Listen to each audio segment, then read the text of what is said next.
você abrisse ou ligasse a sua Bíblia, ou Flip Your Bible, em Oséias, no capítulo 4 e o versículo 6. E a gente conhece muito a primeira parte dele. Ele fala assim: o meu povo está sendo destruído, pois lhe falta o conhecimento. Pelo fato de vocês, sacerdotes, rejeitarem o conhecimento, também eu os rejeitarei, para que não sejam mais sacerdotes diante de mim, visto que se esqueceram da lei do seu Deus, também eu me esquecerei de quem? Dos seus filhos. A penúltima canção, a última canção, a gente cantou que não temos mais tempo para perder com ressentimentos. Como é que está isso na nossa prática? Porque ele fala assim: o povo perece por falta de conhecimento. Mas ele coloca um ponto e fala assim: porque tu, sacerdote, rejeitastes o... Quando é que eu rejeito o conhecimento, irmãos? Quando eu não coloco em prática.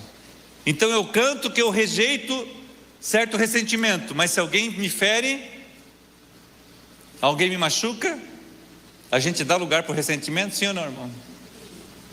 Mas a gente cantou que a gente rejeita, então a gente cancela muitas vezes alguma coisa que a gente profere, porque a nossa prática não está condizendo com aquilo que nós falamos. E o profeta está dizendo para mim e para você: o povo perece por falta de conhecimento, mas tu rejeitastes o conhecimento. Quando eu e você estamos pensando no divórcio, a Bíblia fala que Deus confiou o evangelho da reconciliação, e eu estou pensando em divorciar, porque a Bíblia fala assim: Deus ama o divórcio, é isso? O que Deus fala? Odeia. Então Deus quer que eu e você consertemos, perdoemos, trabalhamos para que a nossa família seja estruturada em Deus, na palavra de Deus, porque nada mais, não é isso que nós cantamos, irmão? Eu gosto tanto daquela canção. Não há nada maior do que o teu, sabe? É Ele que sabe o que é bom para mim. E aí eu também gostaria só de entrar em Mateus capítulo 5, ele fala das bem-aventuranças, ele começa bem-aventurado, 5, 3 a 12, né? Ele fala: bem-aventurados os pobres de espírito. O que é o pobre de espírito, irmão? Aquele que aceita tudo que Deus tem para mim e para você, porque deles é o reino dos céus. Bem-aventurados que choram, porque serão consolados. Bem-aventurados os mansos, porque herdarão a mansidão. É força sob controle.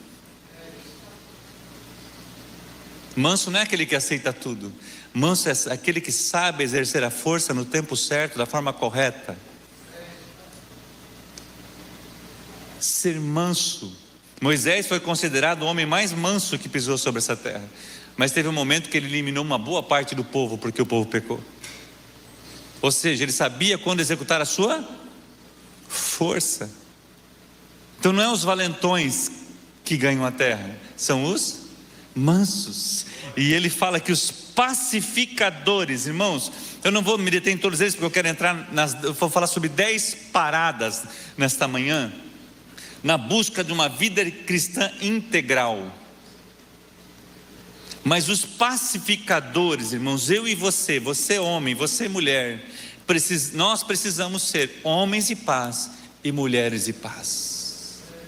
Que onde o ambiente está confuso, você entra lá e a presença de Deus está em você. A Bíblia fala que Ele é o príncipe da paz. Então nós somos chamados para trazer paz, para trazer vida, para trazer reconciliação. Amém, irmãos? E eu queria falar sobre essas 10 paradas que George Barna escreve nesse livro, A Fé ao Máximo, que mexeu muito comigo. E ele traz um estudo. George Barna tem um instituto de pesquisa, Barna, que ele traz então não somente uma teoria, mas ele traz como está a situação. E a primeira parada que ele fala, irmãos, ele fala sobre desconhecer o conceito ou a existência do pecado, que é a parada 1.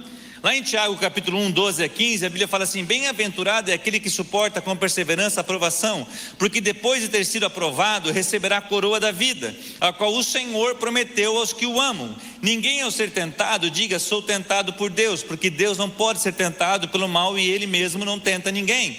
Ao contrário, cada um é tentado pela sua própria Cobiça, quando é só atrai e seduz. Então a cobiça, depois de haver concebido o pecado, dá luz, e o pecado, uma vez consumado, gera a morte. E ele fala nesse livro que ficam nesse estado de ignorância após o ensino médio 1% da população. Então 1% da fase adulta desconhece o que é errado, o que é certo. A maioria conhece o que é correto. A maioria sabe o que é errado e sabe o que é correto. Sabe o que é errado, sabe o que é correto.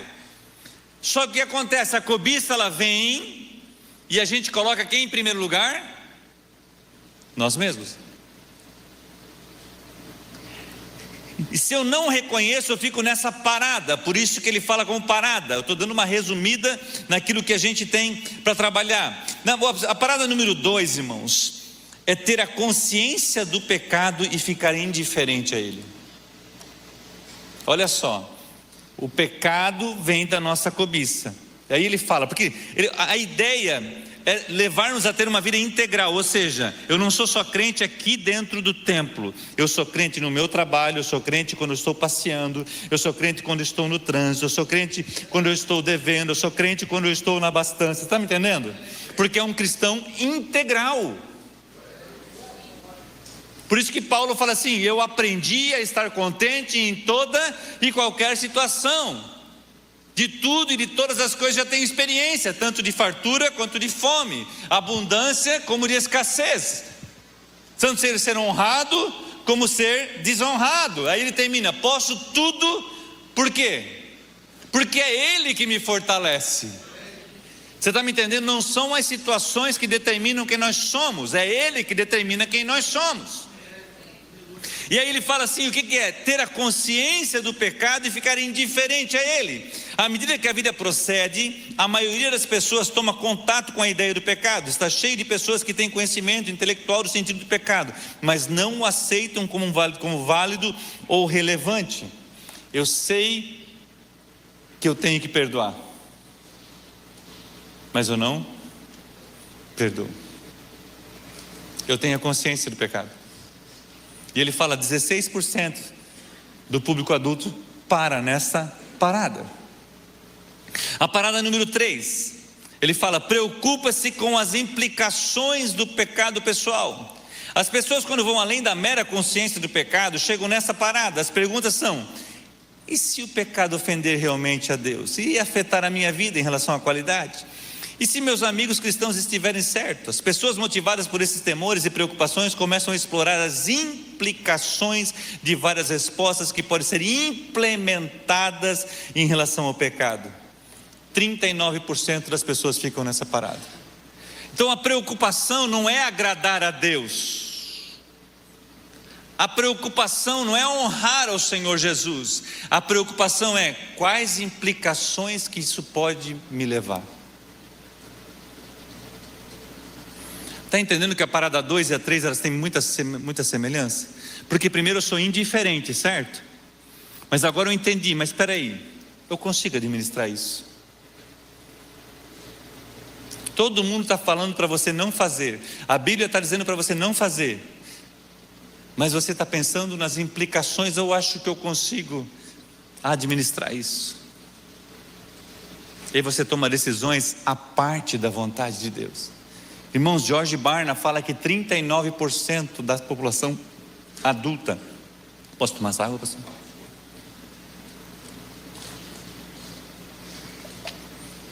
Estão nessa parada. Você está entendendo por que eu fiquei refletindo, amor? Porque, irmãos, porque muitas vezes eu e você somos indiferentes.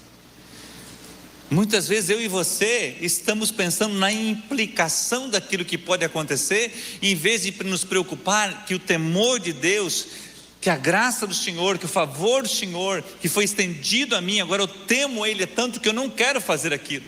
Adão e Eva foram isso. Foi essa a proposta: vocês ficarão igual a Deus, conhecedores do bem e do mal. E aí eu e vocês queremos manejar, ou seja, queremos de uma certa forma administrar isso, porque nós estamos querendo agradar a quem? A nós mesmos. Aí vem a parada 4, que para mim mexeu demais.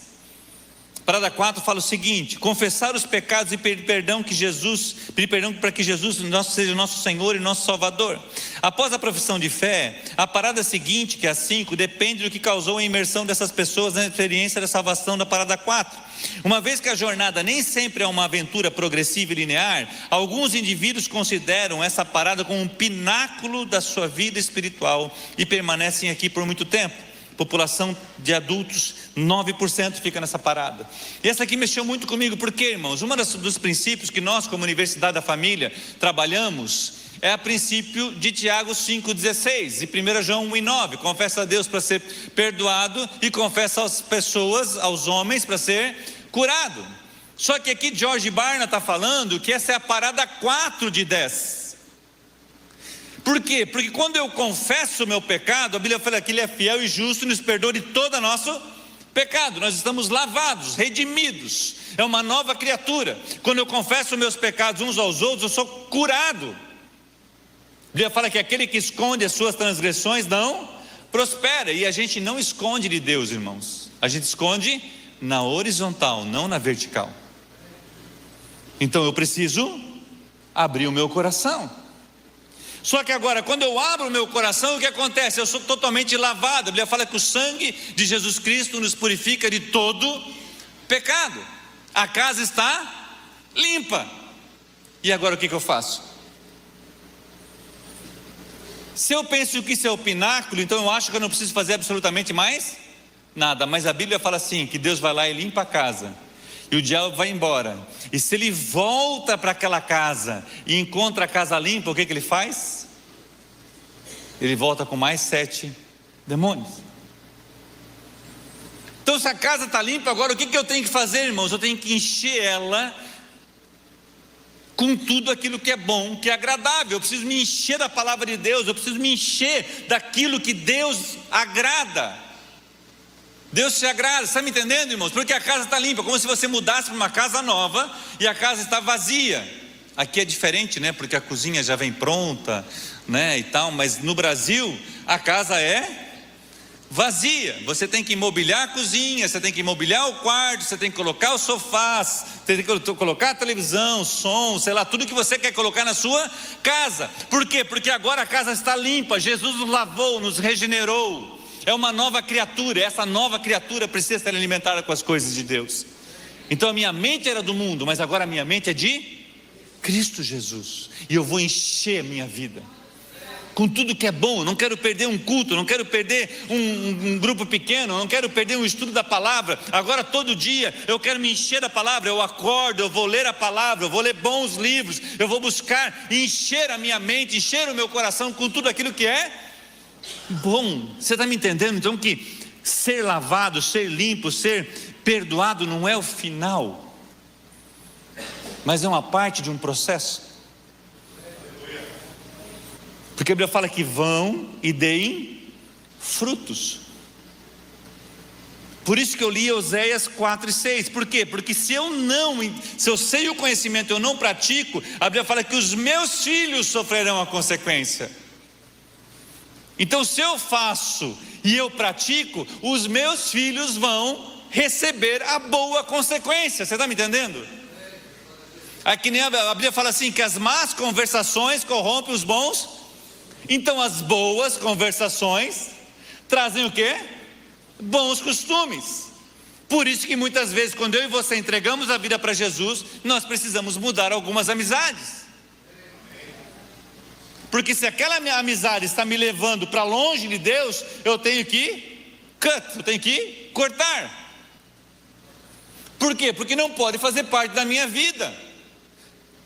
Paulo chega a escrever isso de uma forma tão forte, que ele diz assim, que aquele que se diz irmão e não tem o comportamento de irmão, eu não devo nem comer com ele. Olha só, irmãos, é forte, sim ou não? Por quê? Porque nós precisamos preservar aquilo que Deus nos deu. A parada número 5, após esse processo, então agora a parada 5 é: compromete-se com as atividades da fé. A reação mais comum depois de abraçar a Cristo é nos tornarmos mais ativos, tanto no crescimento espiritual pessoal, como na comunidade de fé. normal essas pessoas irem aos cultos, escola bíblica dominical, cursos da igreja, e se encontrarem no meio da semana nas casas dos cristãos para adorar, estudar e orar juntos. Por quê? Porque agora você se dispôs para isso. E ele fala que 24% dos adultos, da população adulta, fica nessa parada, porque agora você se envolve com as coisas, você quer se envolver.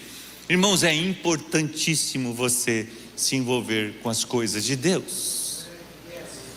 Você precisa se envolver. Com aquilo que você se envolve, o seu coração se direciona. Eu e você precisamos nos envolver. E o pastor aqui, eu fiquei muito feliz porque ele falou que tem muita gente se envolvendo. Isso é muito bom. Se envolva, se doe, preste.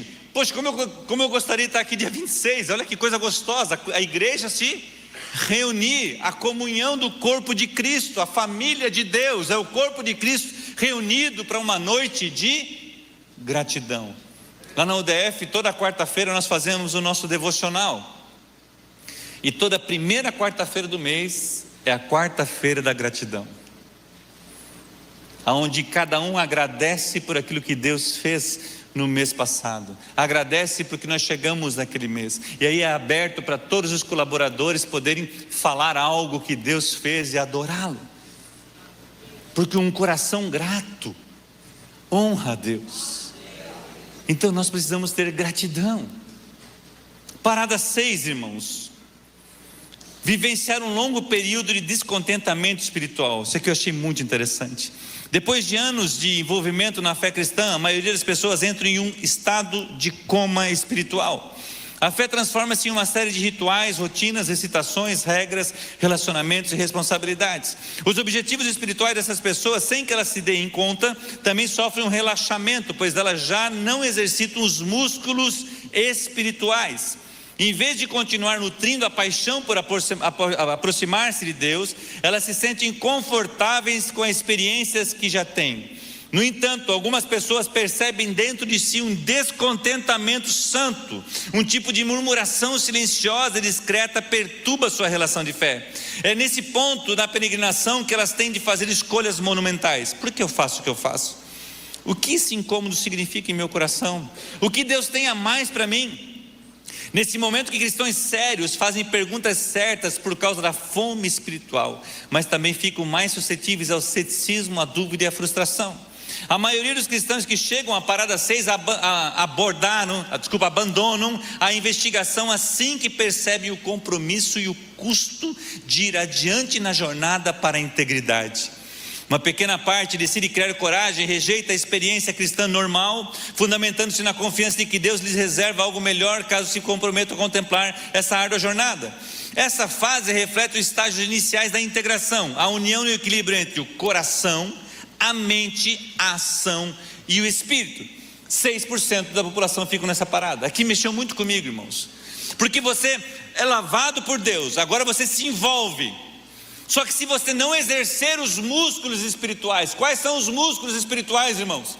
Leitura e meditação da palavra, oração, jejum, comunhão, evangelismo, trabalho. Você está me entendendo? Se você não exerce, o que acontece? Você encontra pessoas que estão cansadas. Não aguento mais ministrar grupo, não aguento mais igreja, estou cansado, preciso tirar um ano sabático. Irmão, quando a pessoa vem dizer para mim que precisa tirar um ano sabático, irmão, eu fico com o meu cabelo arrepiado, irmão, porque daí não fica um ano sabático, não fica 2, fica 3, fica 4, fica 5, ele se afasta. Aí começa a dar um descontentamento aqui dentro. O Espírito quer te levar você a um outro nível de relacionamento com Deus.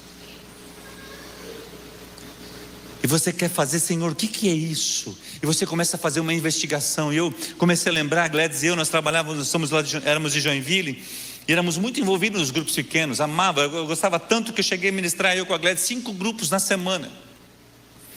Eu era supervisor em ferramentaria, sou formado em mecânica, trabalhei muitos anos na construção de moldes, injeções de plásticos, ferramentas de corte e repuxo.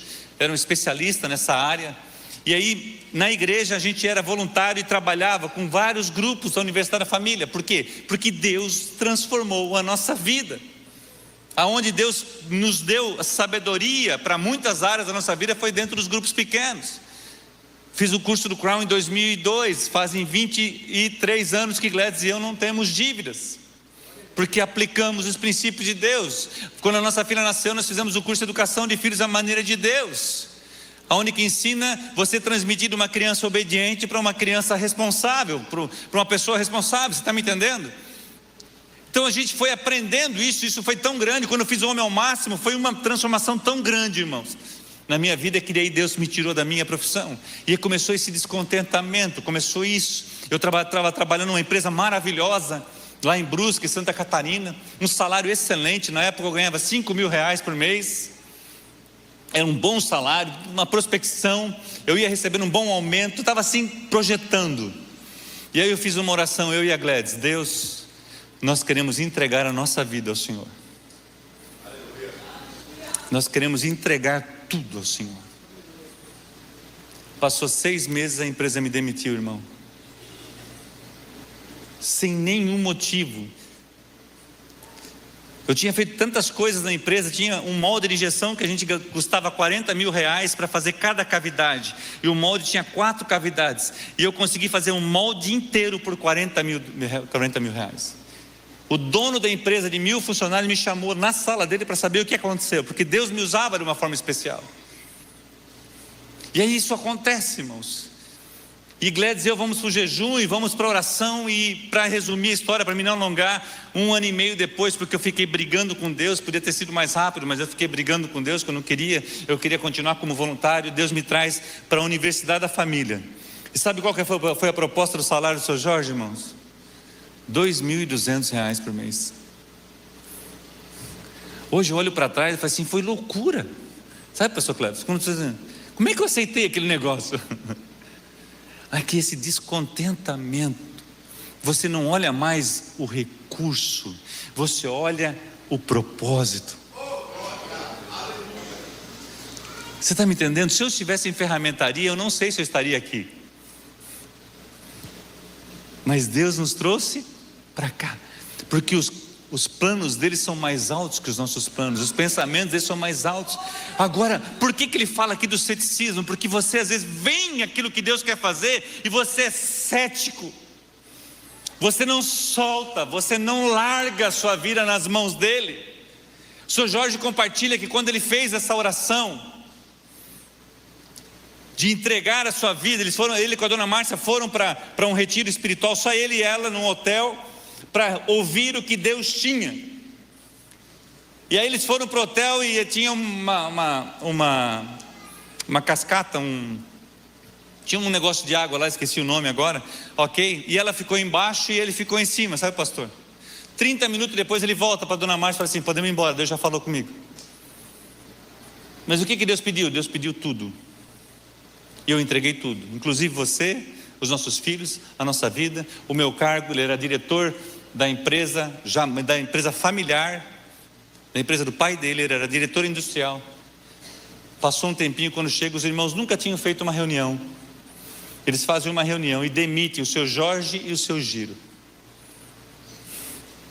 Pensa você ser demitido pelo seu pai e pelos seus irmãos, numa cidade que hoje tem 22.000 habitantes. Imagina isso, estou falando lá na década de 80, devia ter uns 10, 12 mil habitantes. Todo mundo sabia. E aí nasce a Universidade da Família, porque eles demitiram ele, mas não cortaram o salário e o carro. Pior ainda, né, irmãos? Pensa na cabeça, você ser pago para não ir. Não é glória não, irmão. Muda essa cabeça aí, irmão. Faz um mindset, pelo amor de Deus. Porque agora ele usou esse tempo, porque Deus restaura o casamento deles através do curso Casados para Sempre, que na época nem se chamava esse nome, porque ele fez o curso em inglês. Foi o Sr. Jorge e Dona Márcia que implantaram no Brasil.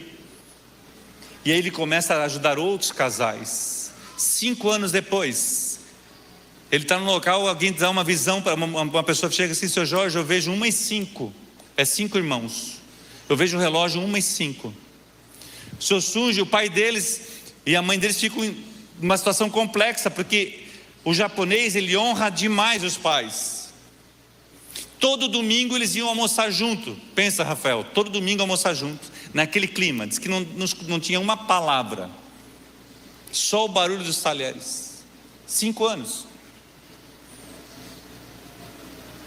Aí o seu Shuji chama um consultor do Japão. O consultor não é cristão. Chega lá na Jato para tratar da família.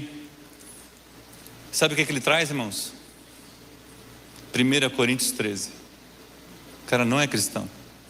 O amor tudo suporta, o amor tudo crê, o amor não arde ciúme, o amor não se exaspera, o amor não se ressente do mal.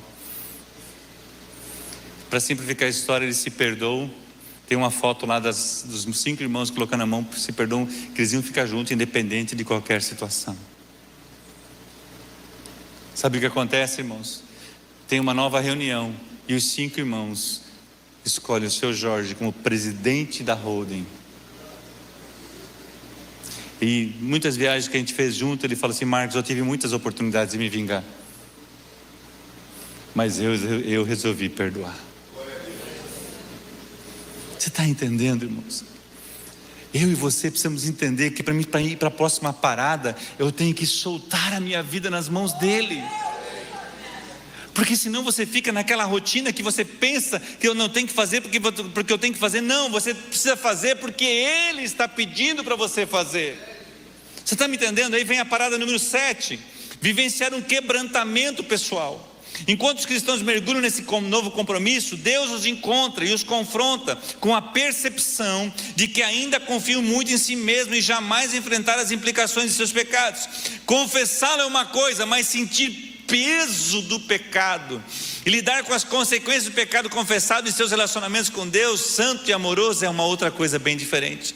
Algumas pessoas se quebrantam e se preparam para a cura e a reconstrução gloriosa que Deus tem em mente para eles. Contudo, esse quebrantamento só aparece depois de muita reflexão e meditação, tristeza e remorso, autoavaliação realista, de conversar e ouvir Deus e deixar o eu de lado, como a pessoa a quem recorrer em todas as situações. A tônica dessa fase é o realinhamento do nosso espírito com o Espírito de Deus. E apenas 3% da população adulta chega nessa parada. Sabe que quando você peca, gera um quebrantamento tão grande no teu coração que você não fica tranquilo enquanto você não resolver aquilo, porque o temor de Deus está no seu coração. Então, se você foi grosso com alguém, porque acontece isso com a gente, sim ou não, irmão, só comigo? De repente com você não, certo?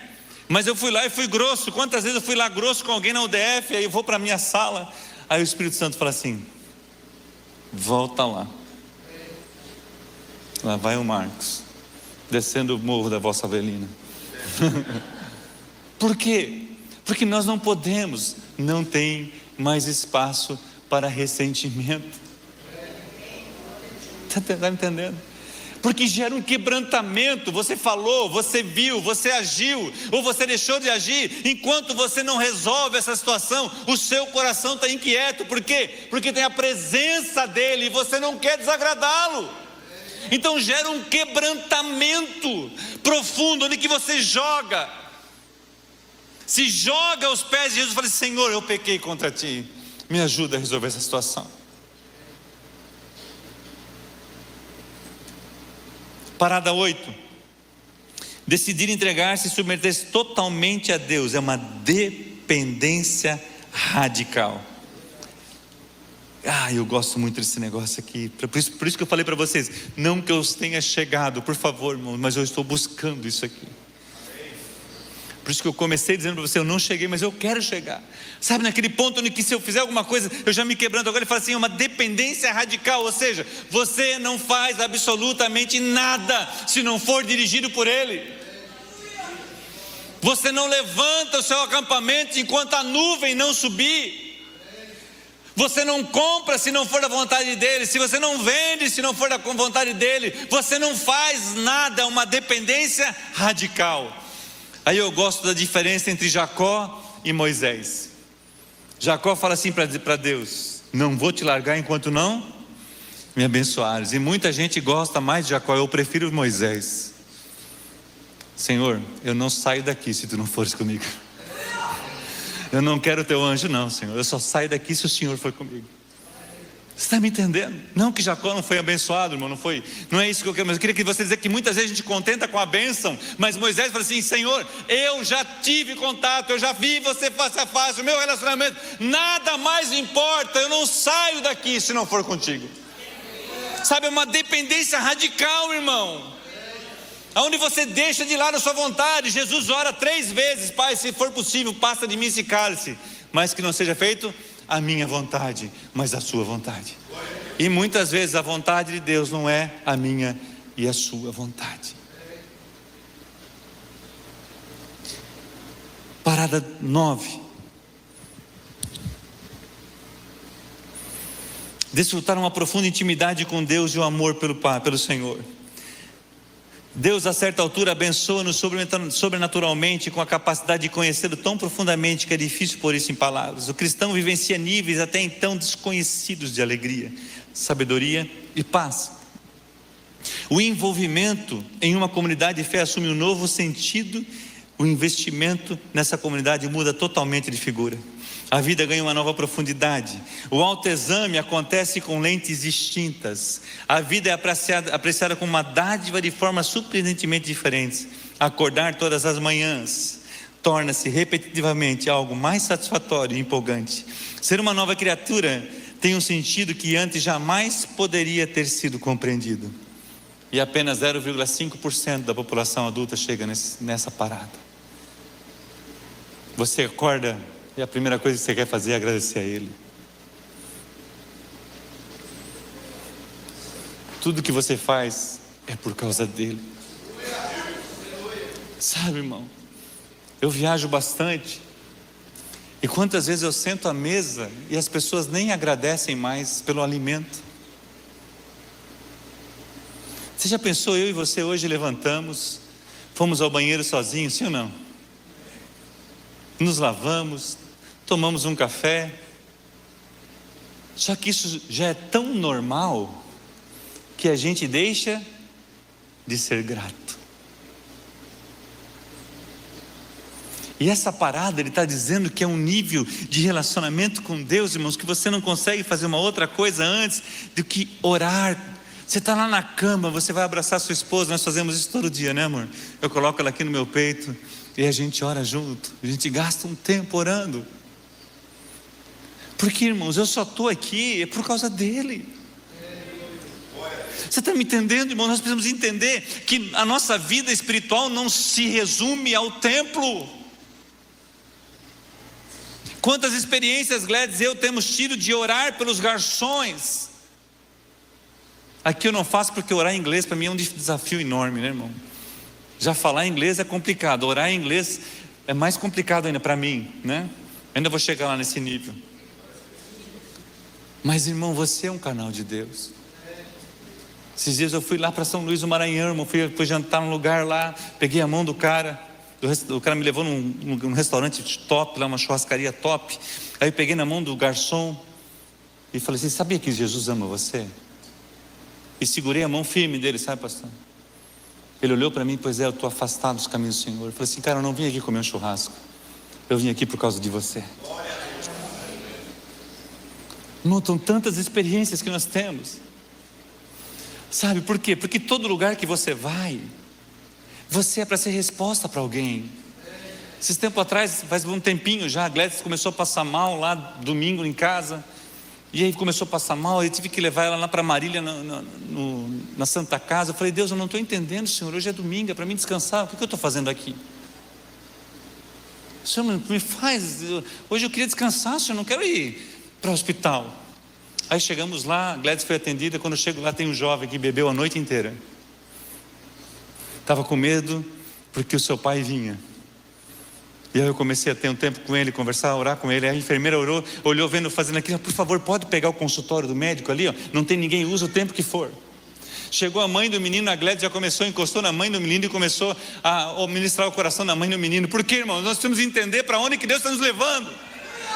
Você está me entendendo, irmãos? Às vezes a gente está tão focado nas nossas coisas que a gente não está percebendo, o feeling espiritual está longe. E é isso que ele está dizendo. E a última parada é vivenciar uma profunda compaixão e amor pela humanidade. Os cristãos já dotados de um profundo amor por Deus tornam-se capazes de ver as pessoas como Deus as vê e de amá-las como Ele as ama. O cristão transformado envolve-se com o mundo a partir de uma perspectiva completamente diferente, compartilha as alegrias e tristezas sentidas por Deus. Ser uma bênção para os outros é a tarefa de vida dessas pessoas, e essa vida é sublime, e apenas 0,5% da população adulta chega nessa fase. Para mim concluir isso, irmãos, quando a gente entende isso, eu gostaria de finalizar com o exemplo de Davi. Davi está naquela situação com Absalão. Ele encontra no caminho Simei, e Simei começa a amaldiçoar ele. O soldado pede assim: deixa que eu mato esse cara aí. Ele falou: não, quem sabe Deus mandou ele. Querem trazer a arca do concerto. Ele falou assim: deixa a arca lá, porque se Deus quiser eu vou voltar para lá. Você está me entendendo? Fica em pé para fingir que está acabando.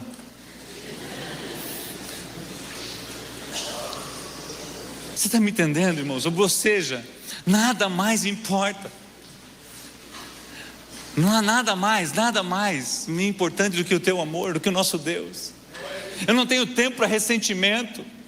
Sabe, eu queria que você fizesse uma análise hoje da sua vida. Em que parada que você está? Aonde que você está? Porque isso aqui mexeu demais comigo, irmão. Então não estou compartilhando para você de algo que eu li, que eu aprendi, mas algo que eu estou tentando colocar em prática na minha vida. Amar as pessoas como Deus a ama, ir aonde que o Senhor quer que eu vá, estar sensível a Deus, das situações que Deus nos coloca, para poder ser uma resposta dele para alguém, seja numa ligação. Sabe, alguém, quando você está lá envolvido, o Senhor fala assim: liga para tal pessoa, ou manda um text message para tal pessoa, e você está tão envolvido que você não quer parar, mas agora você coloca essa prioridade maior. Você está me entendendo, irmão? Eu quero orar com você nessa manhã, porque eu creio que Deus quer nos levar a um nível mais alto de relacionamento com Ele. Ele enviou o que Ele tinha de melhor para que essa reconexão acontecesse. Ele enviou seu Filho. O preço já foi pago, e esse preço é suficiente para nos levar a um outro patamar. Pai, nós estamos na Tua presença nesta manhã, e eu quero Te agradecer por esta igreja tão especial. Perdoa-nos, Pai, porque muitas vezes somos indiferentes com a Tua palavra.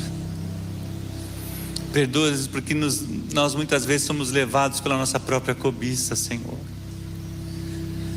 Perdoa porque pelas vezes que nós rejeitamos o conhecimento. Mas nós queremos dizer, Senhor, que nós o aceitamos.